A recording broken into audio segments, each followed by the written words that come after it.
I won't defriend you, and I won't condemn and say that Candace Owens is hateful. They want me really, really badly to condemn Candace Owens. And I'm sorry to break it to them, but I am responsible for what I say, not for what anybody else says. I am not Candace Owens' policeman. And by the way, they're kidding themselves that if just one more voice will say something nasty about Candace, she can finally be controlled. Like, how well has that worked so far?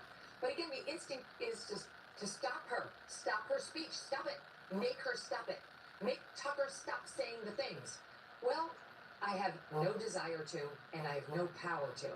And for that, I was called a coward by Ben Shapiro at the Turning Point event Manifest in December, who, by the way, in my last exchange with him, literally said, our friendship, his and mine, is too important to both of us to make it depend on whom else we are friends with and aren't friends with. That is literally the last text I have from Ben Shapiro.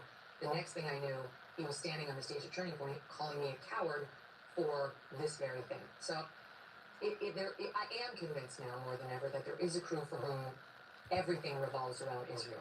That friendships don't matter, love relationships don't potentially matter.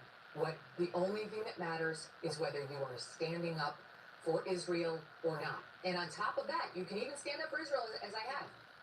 You also must not just condemn, but defriend anyone who is raising questions about Israel. It's important that that other person be excised from polite society, be ostracized, that you join us in our messaging to tell the world that they're terrible, they're evil, they should be out of polite society.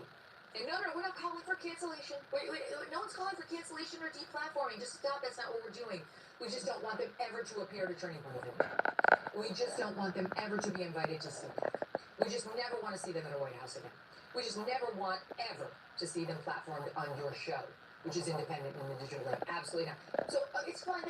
Technically, they can exist in the ether with a microphone. That's fine. We're not anti-free speech, but we just need to pressure and cancel everyone around them for continuing a relationship with them. It's absolutely disgusting. I heard you say this not long ago, and I completely relate it. I'd rather die than do that.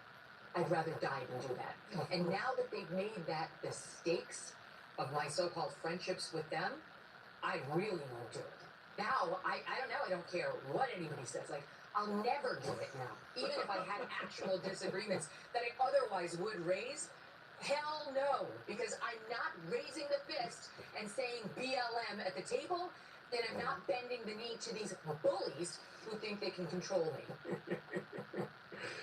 I always think to myself, I don't think I've ever said an anti-Semitic thing in my life. I'm positive you haven't. They never point to anything that's anti-Semitic. No. But what's interesting is while the rest of us are having these debates, a bunch of different states, including the state of Florida, the most important state in a lot of ways, has codified anti-Semitism as a crime, and they've defined, not anti-anything, just anti-Semitism, and they've defined it in a way that is so expansive that criticism of Israel is anti-Semitic.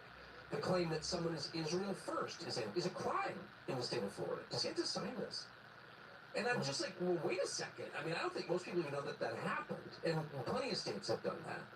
And so I think we're going to wake up one morning with European hate crimes laws written in a way that is not fair at all, that doesn't affect justice, and is basically just another form of identity politics at the point of a gun. I think this is going to happen. It is identity politics. It really is. And I'll tell you the number one reason, apart from the free speech principles, because the number two reason we shouldn't be doing that, it will cause anti-Semitism. Oh, exactly. It absolutely will cause, in the same way that now, like, people don't understand. Nick Fuentes, you may be familiar with him. They don't understand him, right? Like, why? Why are people flocking to Nick Fuentes? You know what? It's because a lot of young white men in particular have been told for years now that identity is everything. It's everything. It does matter. What is your in-group? And those are your compadres. And you better get, some alignment there, because we're factioning now into groups. And you better figure out which one is yours. And so there are a lot of young white men who have accepted the messaging of the BLMers and the wokesters on the left and have understood now, like, you know what? I don't want to follow what Tucker Carlson is saying, that we don't judge people like that even though we're on the right. That I'm accepting the messaging that's been taught to me by my teachers, K through 12, by my university professors for 4 years, by my grad school professors, by the media, by corporate America, all of them, which is identity does matter.